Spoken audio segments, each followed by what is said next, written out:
He thought he was just tying the shoelaces of a little girl, until her name shattered the fragile dam holding back his past. Manhattan was slipping into its evening rhythm, that strange, mesmerizing hour when the city seemed to exhale, its heartbeat sensing with the steady thrum of traffic. Storefront windows bathed the sidewalks in molten amber, neon signs blinked with lazy persistence, and the faint perfume of roasted chestnuts drifted from a corner cart, curling into the crisp autumn air. James Caldwell, a man whose name graced business magazine covers and whose time was rationed like a rare commodity, walked briskly toward the sleek black limousine idling at the curb. He was fresh from a tense conference call, the sharp edges of corporate negotiations still clinging to him, when something caught in his periphery. Just beyond the entrance to the park, a small figure sat hunched on the curb, shoulders drawn in, tight, trembling.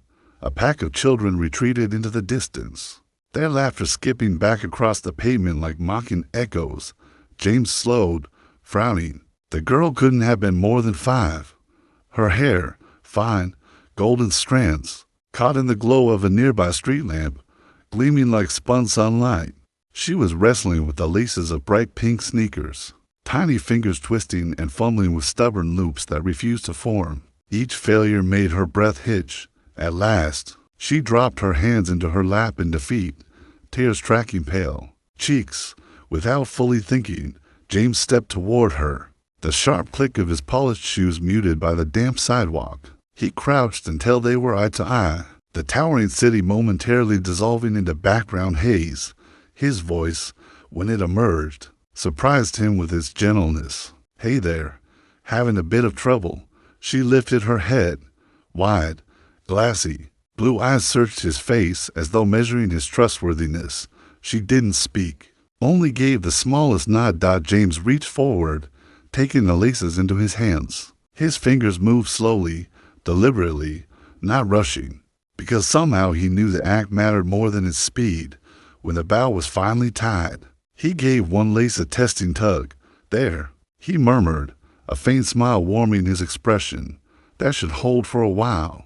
Her answering smile was small, almost shy, but it was genuine, fragile, like something that could break if touched too roughly, and for James, it was strangely disarming. He closed multi-million-dollar deals, addressed global audiences, and navigated crises that crushed lesser men, yet kneeling here on a damp sidewalk at dusk, tying a child's shoes, felt inexplicably like the most important thing he'd done all year. Then she spoke, her voice quiet and a little hesitant, as though unused to being heard. "My name's Lily." He didn't know it yet, but in that instant, on that unremarkable curb, beneath the soft spell of lamplight, his life had begun to shift. For a moment, they just sat there, the world narrowing to the space they shared. The city's noises rolled past, car horns, snippets of music, hurried footsteps, but James felt oddly removed from it all. He wasn't in the habit of lingering with strangers, least of all children. Yet something about her kept him rooted. She tucked her feet under herself as though guarding the newly tied bows, her small fingers worrying the hem of her denim jacket, almost without thinking. He asked where she lived. She described a house far beyond the city, the way its walls sighed in the wind, how rainwater crept through a leaky roof. She spoke with unfiltered honesty, but never in the tone of someone seeking pity. There was a quiet fortitude in her words, the kind that comes from learning too early that life's rough edges won't smooth themselves. When he asked about her parents, her gaze dropped. She said her mother had died a few years back and that she'd never met her father. The words came evenly, as if she'd repeated them enough to dull their sting, as if the loss had become a fact. Instead of a wound, something heavy settled in James's chest. He kept his face composed, though he felt an ache curling into his expression. Then, with a casualness he didn't quite feel, he asked for her full name. Her eyes rose again, impossibly bright in the shadowed light.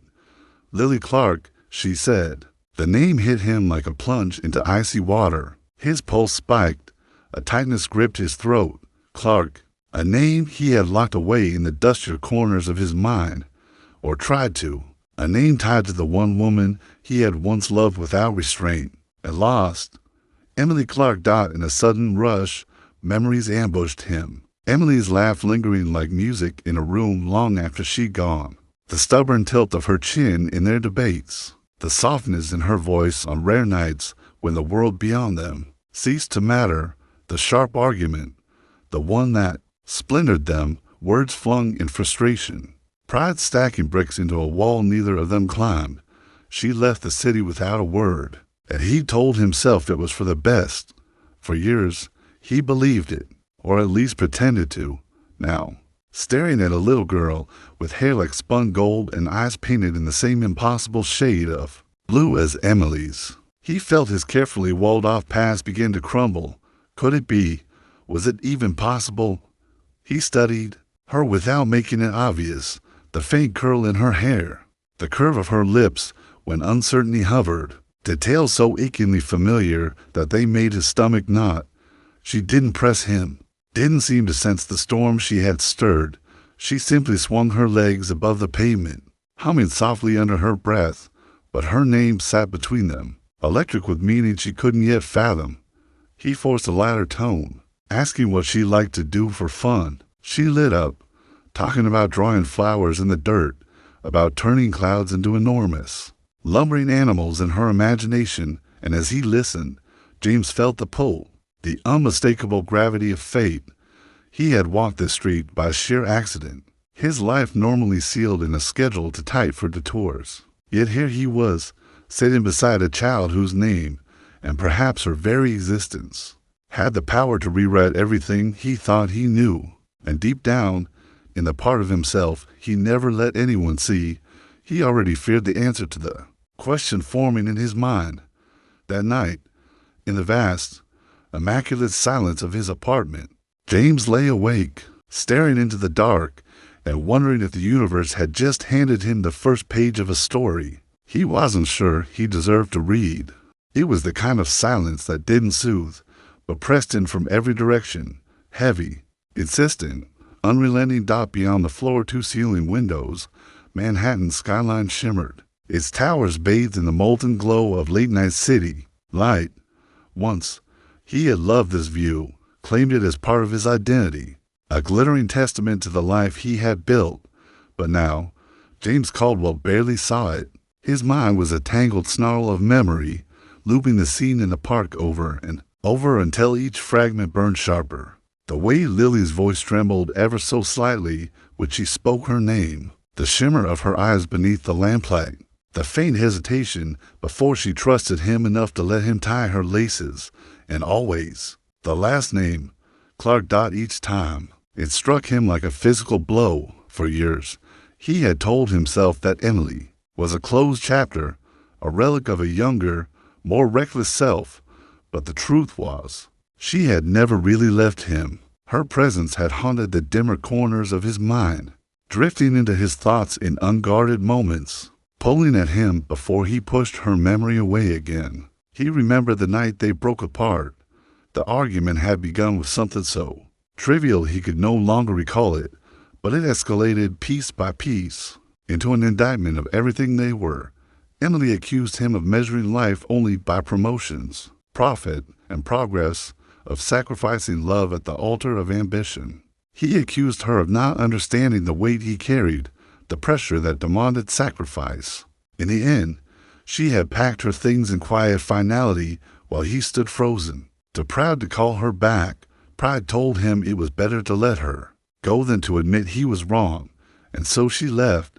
Afterward, he told his friends he was fine, told himself she would have been an anchor dragging him down. But the truth he had never allowed himself to voice, was that he had missed her every day. Instead of facing that ache, he buried himself in work, built an empire large enough to fill every waking moment, leaving no space for regret. Still, in the rare quiet moments, he would find himself wondering where she had gone, whether she was happy, whether she ever thought of him. Now, with Lily's face so vivid in his mind, those buried questions clawed their way back to the surface, sharper than before. The timing, God, the timing was possible, painfully possible. He did the math in his head. Lily was 5. That would have been right after Emily vanished from his life. He couldn't stop imagining it. Emily, alone, carrying a child. Emily, holding a baby in her arms, her smile softened into the one he used to know from quieter days. The image warmed him and broke him in the same breath. A sharp ache gripped his chest as he thought of what he had already lost. If Lily was his daughter, he had missed her first steps, her first words, the birthdays without him, the school days without his hand to hold. Nights she may have cried herself to sleep, without knowing there was another parent in the world.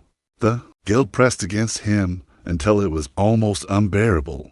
James Caldwell was not a man accustomed to uncertainty. His career had thrived on decisive action, on the ability to cut clean through hesitation. But this was different. Every instinct screamed at him to find out the truth, to uncover who was raising Lily and whether the thread to Emily was more than coincidence. Yet part of him feared the answer, feared the weight of confirmation, the crushing truth that his choices years ago had shaped a life he hadn't even known existed. He poured himself a drink, but it did nothing to steady him. Outside, the city buzzed, its glamour undimmed, a reminder of the fortress of control he had built brick by brick around himself. And for the first time in years, he felt that fortress begin to crack.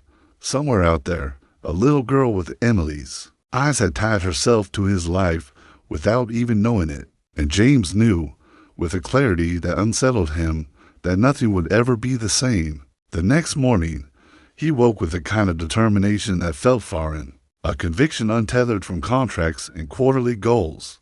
This was different. This was personal. He had spent most of the night weighing the risks. What if this was a mistake? What if knowing shattered the fragile balance he constructed? But the pull to know was stronger than the fear. By mid-morning, he had made a call to a contact who owed him a favor. The answer came quickly. The world was smaller when you had the resources to bend it to your will. The address fit neatly on a slip of paper, one he kept turning over in his hand.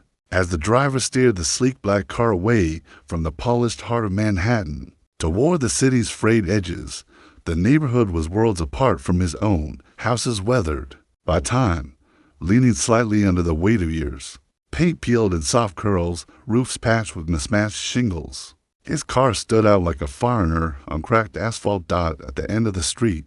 A small white house waited, its porch sagging slightly, potted plants along the railing clinging. Stubbornly to life, for a long moment, he hesitated at the foot of the steps, feeling like an intruder on the edge of a world that might not want him. When the door finally opened, it was answered by an elderly woman with silver hair pulled into a loose bun. Her eyes, sharp despite the deep lines around them, swept over him with guarded caution. She didn't invite him in, not yet. Instead, she asked who he was and why he had come, her voice firm. But without malice, James introduced himself carefully, telling her he had met Lily in the park the evening before. He spoke her name gently, as though testing its weight in the air. Something shifted in the woman's expression. Without a word, she stepped aside and gestured for him to enter. The living room was modest, carrying the faint scent of old books and chamomile tea. The furniture was worn, but tended to with care. The walls were a gallery of photographs.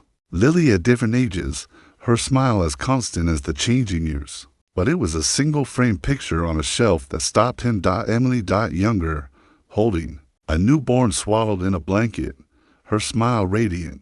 But her eyes carried that depth he had known so well, a beauty tinged with something unspoken. The woman noticed his gaze and set a cup of tea in front of him before taking her seat. Her words, when they came, were direct and without ceremony. Emily had died 5 years ago. Sudden illness. No time for goodbyes. Lily had been too young to understand, and since then, she had lived here with her grandmother. And then came the words that pulled the breath from his chest.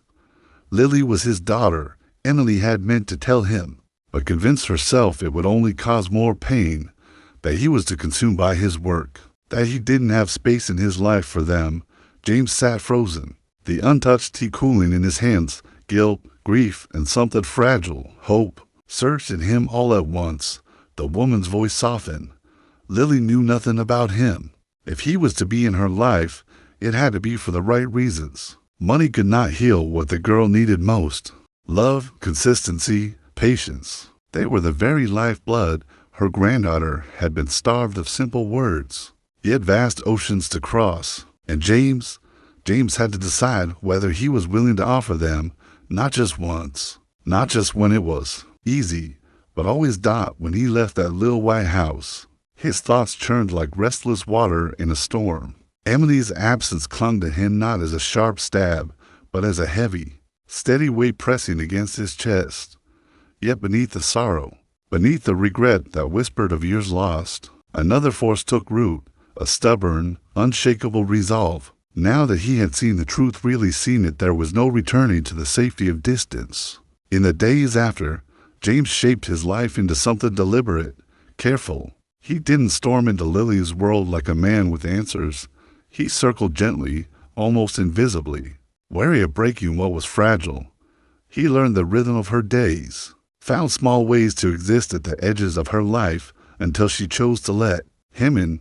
Some evenings, he would pass by the park after work, timing it so his arrival overlapped with her laughter on the swings or her quiet concentration. As she sketched flowers and sparrows in a battered notebook, he'd sit nearby, book in hand, eyes lowered, offering the choice of conversation without the pressure of expectation, and slowly, almost imperceptibly, she bridged the space between them, first with cautious glances, then with short questions, then with the sharing of her day's small triumphs and tiny heartbreaks, as though testing whether his interest was as safe as it appeared.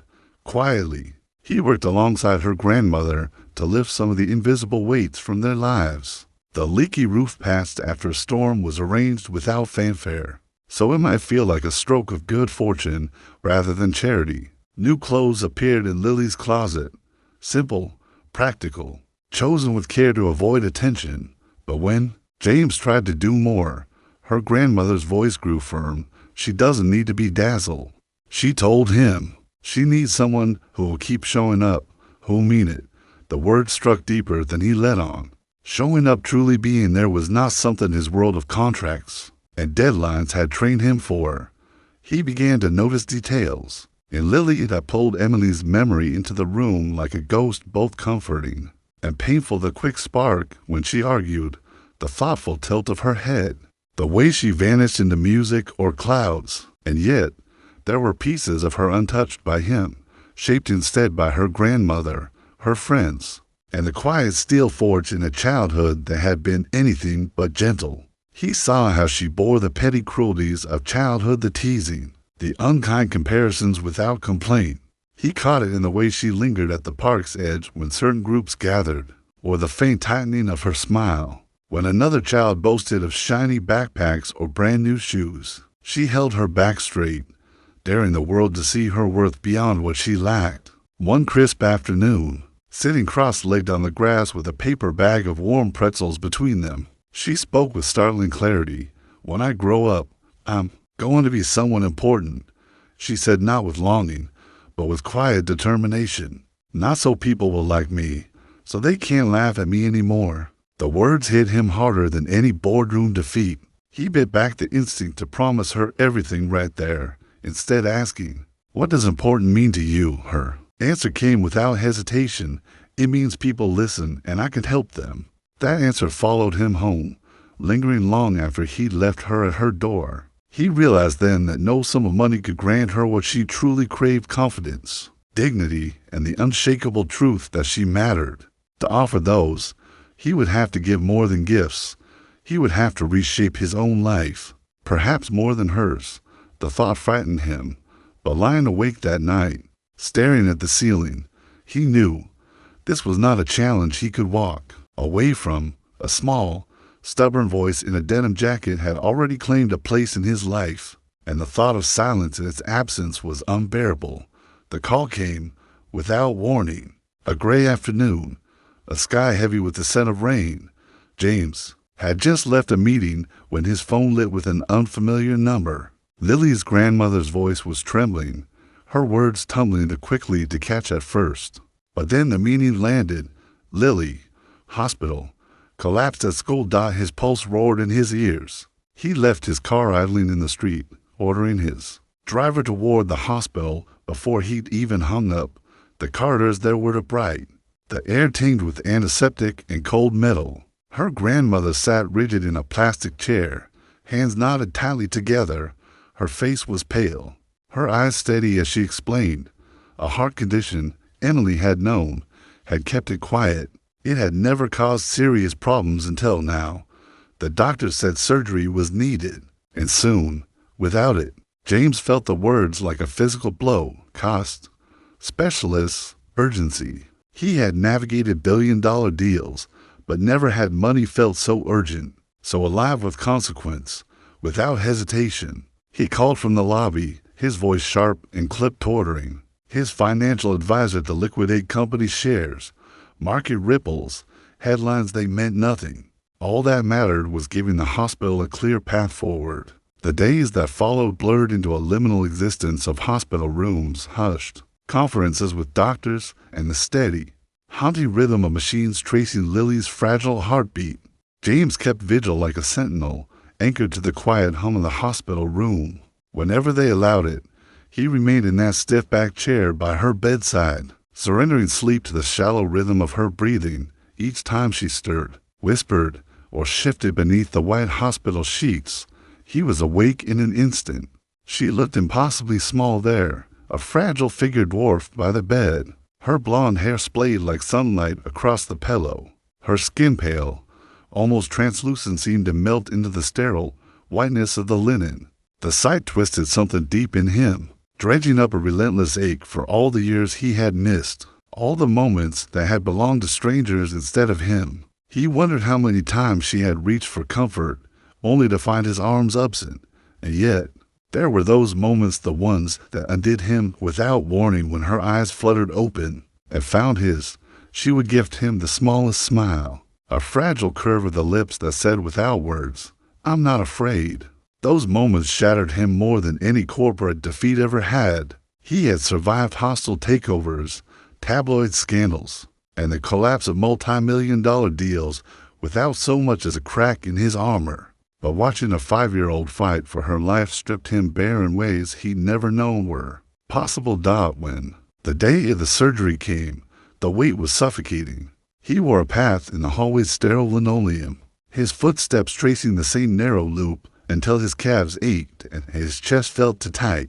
Her grandmother sat nearby, silent except for the soft, relentless click of her rosary beads, each one slipping through her fingers like a metronome for time itself. Every time the double door swung open and the nurse stepped into the corridor, James's head snapped up, hope flaring only to sink into that hollow, leaden place when the news was not hers. Hours later, the surgeon finally emerged. His face was calm, composed, almost serene. The words came like water to a man who had been drowning. The operation had gone well. She was stable. Relief hit James so hard he had to brace himself against the wall. His gratitude came out in words far too small for the enormity of it, but it was all he had.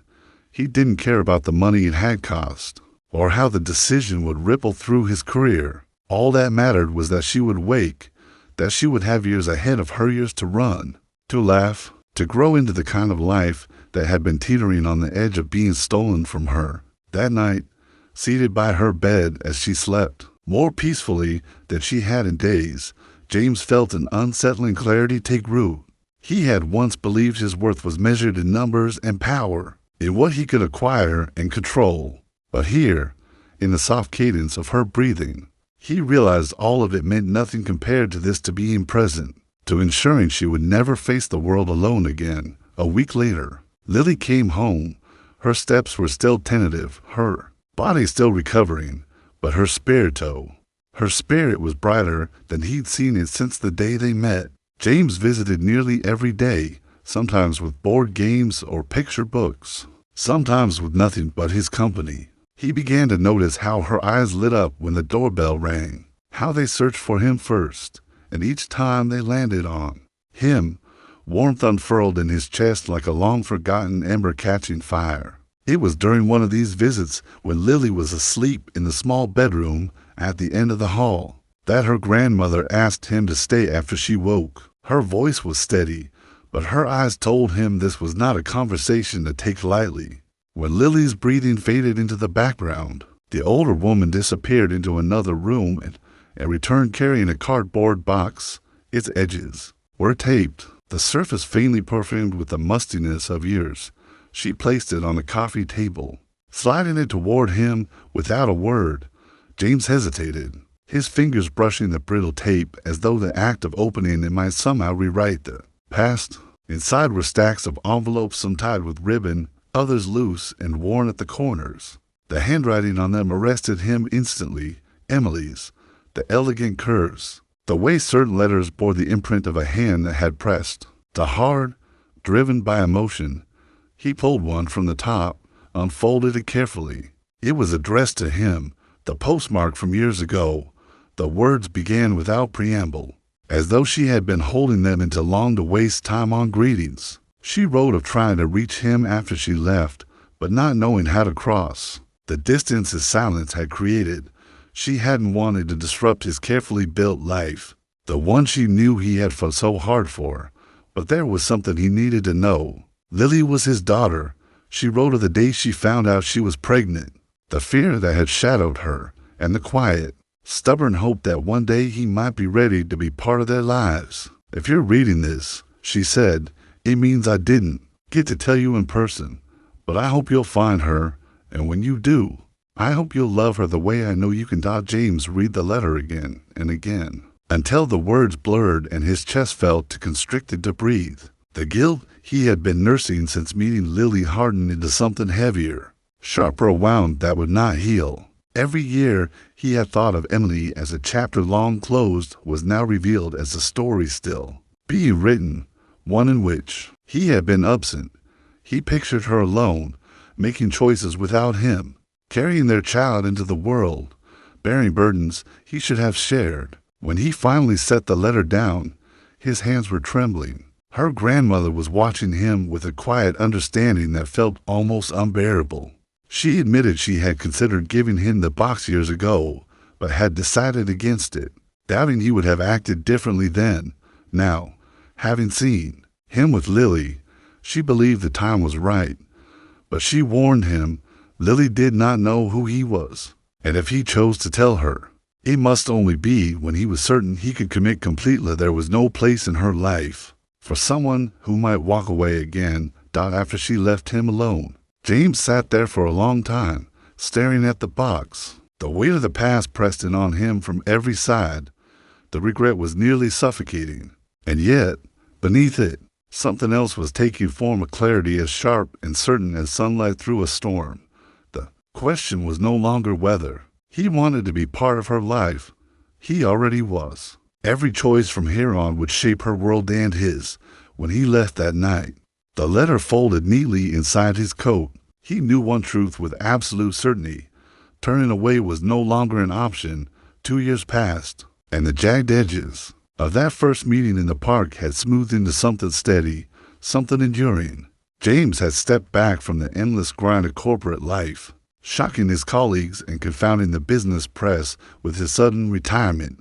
To most, the move was inexplicable, but to him, it was the simplest decision he had ever made. His days no longer belonged to boardrooms and shareholders. They belonged to Lily. They belonged to Lily now.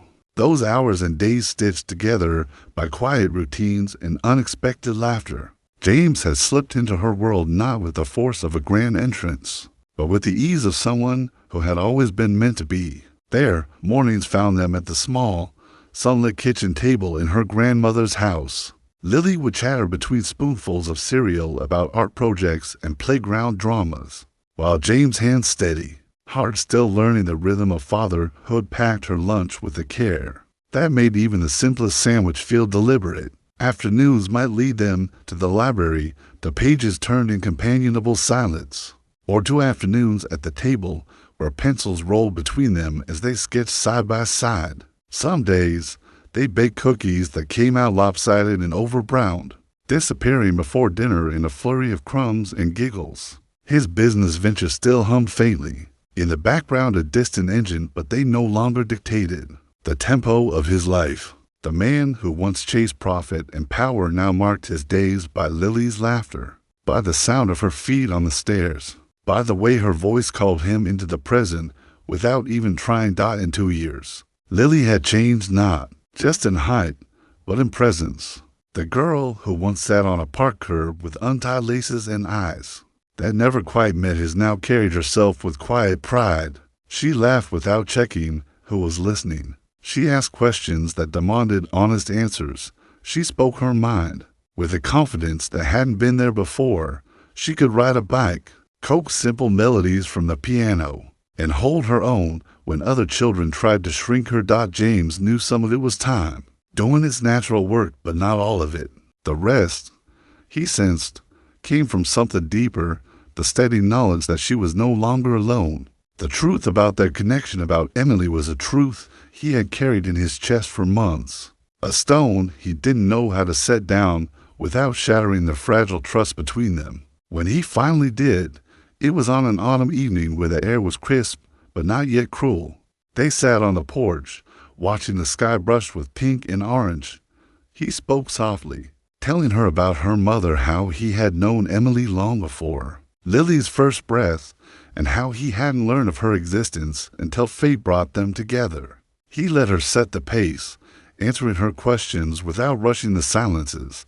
There were tears. There were long, wordless moments when the air felt heavy with things they couldn't yet name. But by the time the sun sank below the trees, she had leaned against him, and in that simple movement he felt the shape of her acceptance.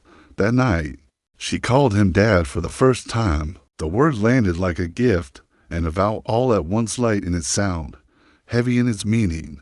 The springs later, they found themselves walking through the same park where their paths had first crossed. The air was warm, thick with the scent of fresh grass, and Lily, now 7, darted toward the swings, her hair catching the sunlight like spun gold. James followed at an unhurried pace, savoring the sight. When she jumped from the swing and ran back to him, she stopped suddenly, without a word. She crouched down and took hold of his shoe, fingers small but sure, as she looped and pulled the lace into a neat knot. When she finished, she looked up, her grin carrying a spark of mischief. "Now I'm helping you, Dad," she said. For a moment, he couldn't speak. The scene, so small, so ordinary, echoed sharply against the memory of that first day, when she had been the one with untied laces and guarded eyes. He thought about the man he had been before, driven by ambition, blind to the quiet beauty of small moments, always reaching for the next rung on a ladder that led nowhere worth going. Now, standing in the mellow gold of late afternoon, with Lily's laughter still hanging in the air, he understood success had nothing to do with market shares or influence. It was here, in the unthinking ease with which she reached for him, in the trust it took for her to kneel at his feet and fix what was loose, in knowing that the space between them was no longer a gulf, but a bridge they had built together day by day, choice by choice. As they left the park, her hand slipped into his without hesitation. He realized then that this life, the one he was living now, wasn't something he had earned in the way the world defined worth. It was rarer than that. It was a second chance, freely given before he even knew to ask for it. They were bound not by perfect timing or grand gestures, but by something quieter and far stronger, the steady, unshakable thread between a father and the daughter he had nearly lost before he ever found her, and for the first time in years. James felt not just content, but certain he was exactly where he was meant to be, because the ending of their story wasn't just about a man finding his daughter. It was about a man finding himself shedding the hollow chase for the wrong kind of victories, and discovering almost too late that presence, not power, is the true measure of a life. And sometimes the moments that change us forever don't announce themselves with music or light. Sometimes they arrive quietly, wrapped in the simple act of someone you love tying your shoelaces.